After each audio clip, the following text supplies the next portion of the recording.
Welcome back, nerds. Today we are painting a print that someone mailed us, and Chris's printer is not very happy about it. Look, she won't even look at him. This will certainly throw the galactic order into chaos. Unless...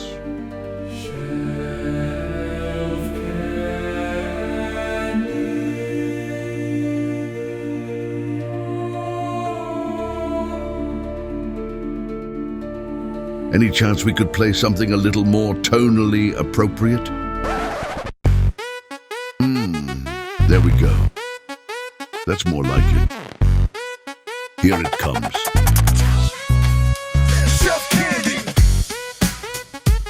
So what exactly is... Oh, this is a Star War. Let me pull up some reference for Chris. Oh, yes. Okay. Alright, so this is what's called a C-3PO, member of an evil race of robots that rebelled against the 12 colonies of Kobol. Cool. We aren't building the complete kit, we're just painting it. In fact, we only received some of the parts. All the internals, the guts, the brain, and all the motors and junk are still safely in the owner's possession.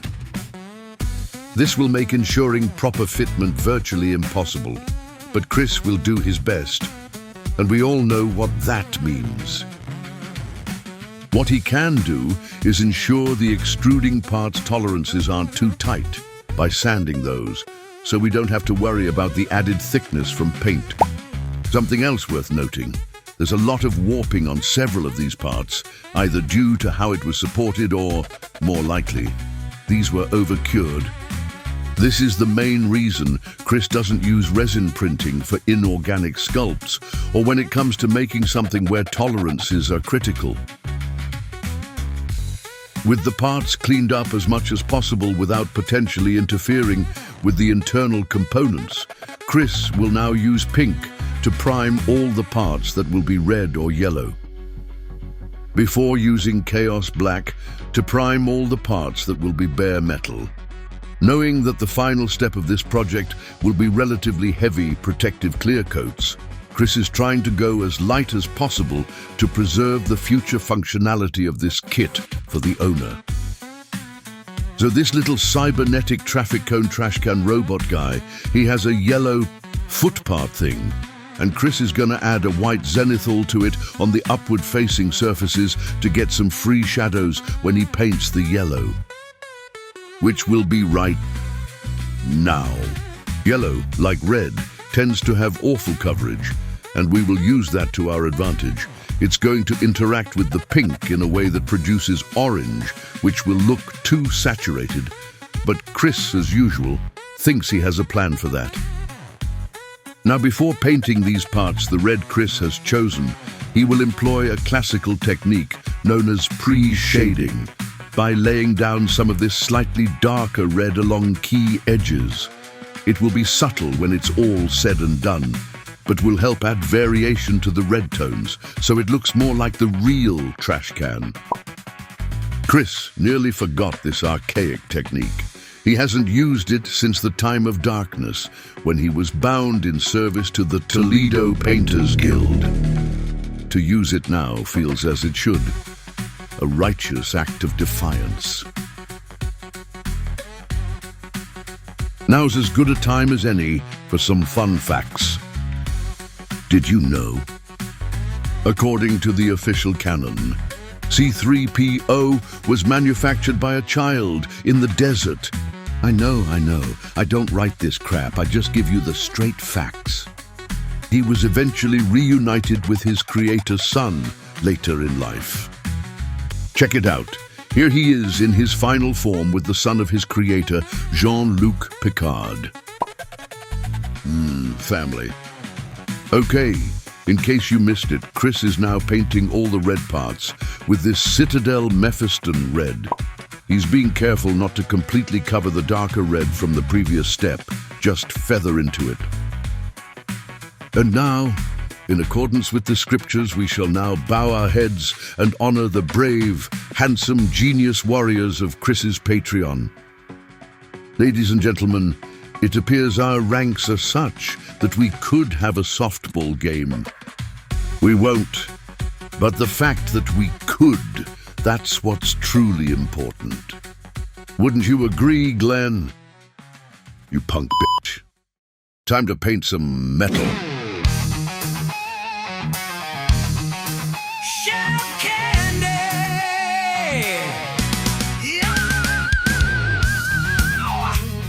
Chris is gonna paint these parts chrome, and normally you would want a pristine, glossy surface.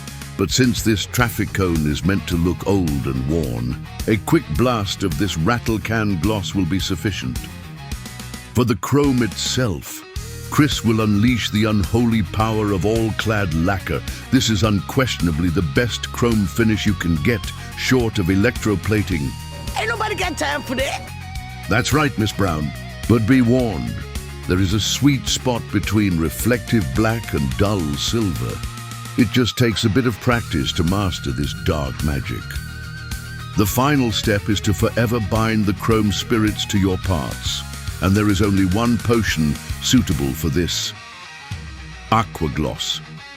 This is guaranteed not to react with the chrome, and once left to dry, is indestructible and can be further weathered and top-coated without risk of damaging the metallic finish. You will want 1 or 2 medium coats so there's no uneven sheen. It's easy to overdo it and get sagging, so don't go too heavy. Perfect. Shelf candy. So, upon review of the initial concept art for this character, you can see there's some white stripes and other details.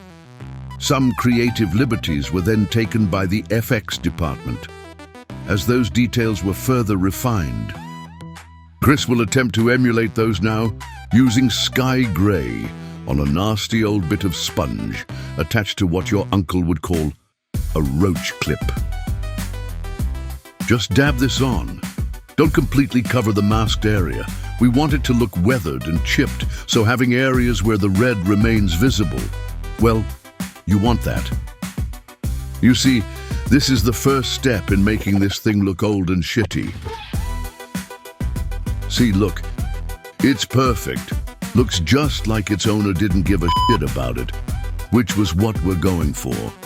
Now, to further ruin it, Chris will now flood all the panel lines, chips and dents with Tamiya panel liner. Just take the worthless applicator and run it along all the recesses and dents. You don't have to be super careful here either. Once it dries, it's pretty easy, dare I say, relaxing to remove it from where you didn't want it. Conveniently, this product comes in a few different colors. Chris will use the brown-flavored one to apply the same treatment on the yellow foot part thing. It magically makes its way along edges where perpendicular faces meet. It would be a perfect product if it wasn't for the stupid f***ing dog applicator piece of shit. Chris let this dry overnight, which you typically don't want to do before this step. But if you find yourself in the same situation, here's how you deal with it. Take a Q-tip, be a sellout and use the name brand like Chris. Then simply rub a light coat of thinner over all the areas you want to work on. This will reactivate the panel liner. Then, just give it a minute and start rubbing the areas you want to refine. It's that easy. This panel liner is so forgiving. If you need to, it's actually possible to completely remove it using this process. And if you're one of those people that get easily worried about ruining hours of work, here's a secret. Before you apply the liner, just give your parts a clear coat, using any acrylic clear coat you may have handy, and relax.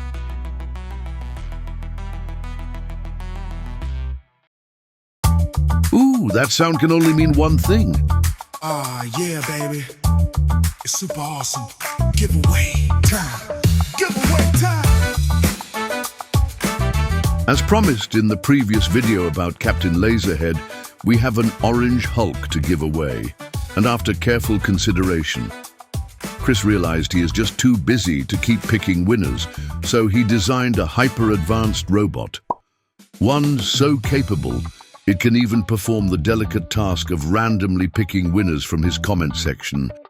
And after a mere 4 days of running calculations using state-of-the-art algorithms, well, it achieved sentient self-awareness and had to be destroyed.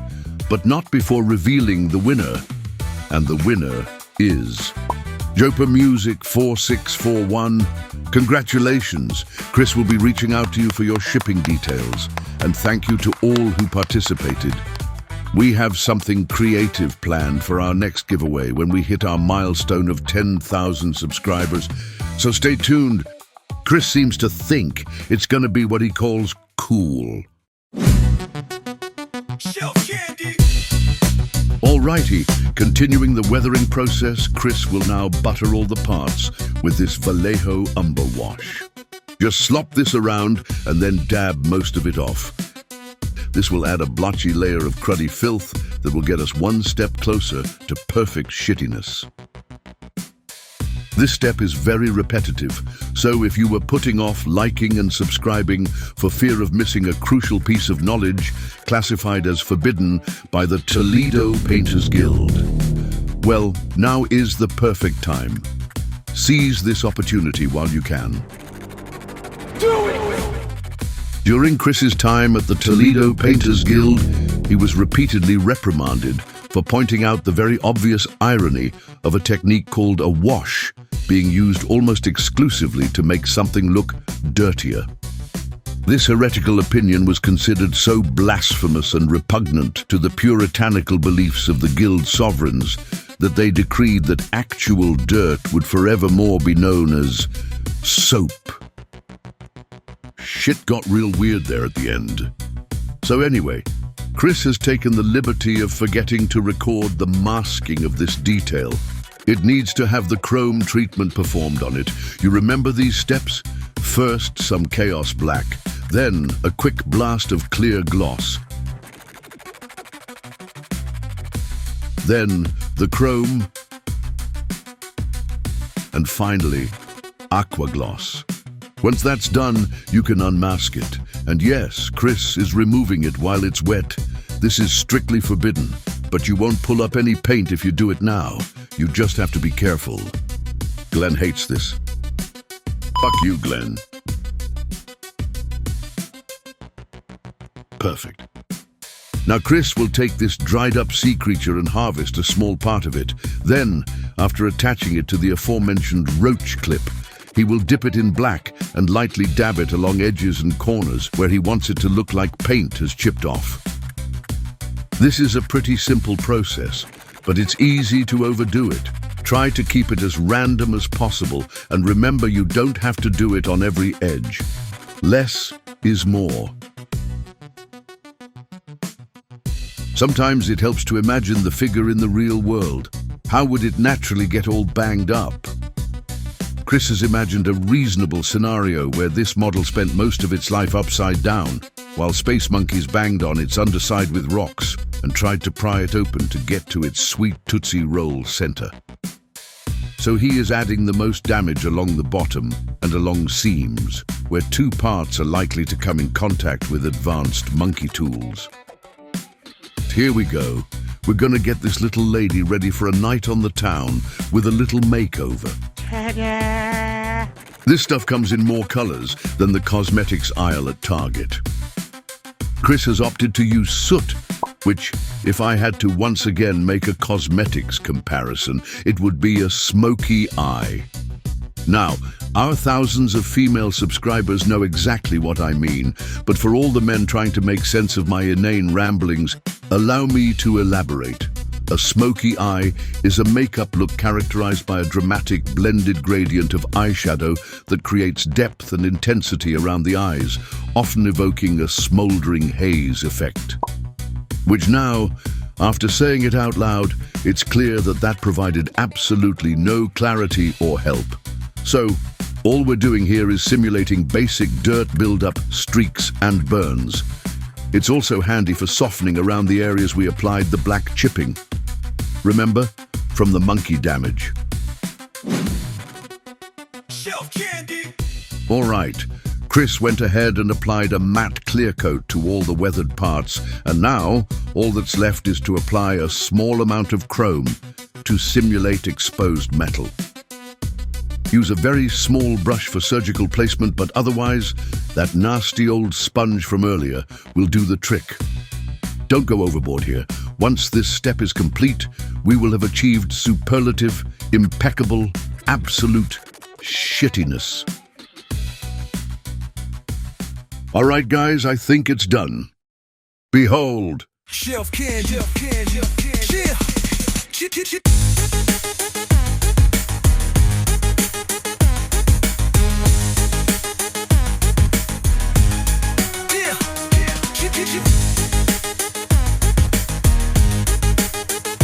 candy.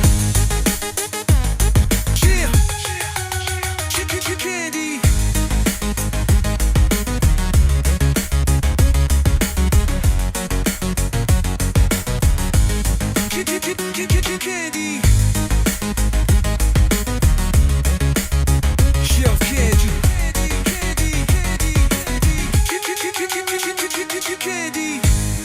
All right, I'm gonna go now. Subscribe. Fuckers! Chris, I told you to stop trying to get a clip of me telling people to subscribe to your dumb motherfucking channel. You know I love you like a brother. And I think you're an adequate painter.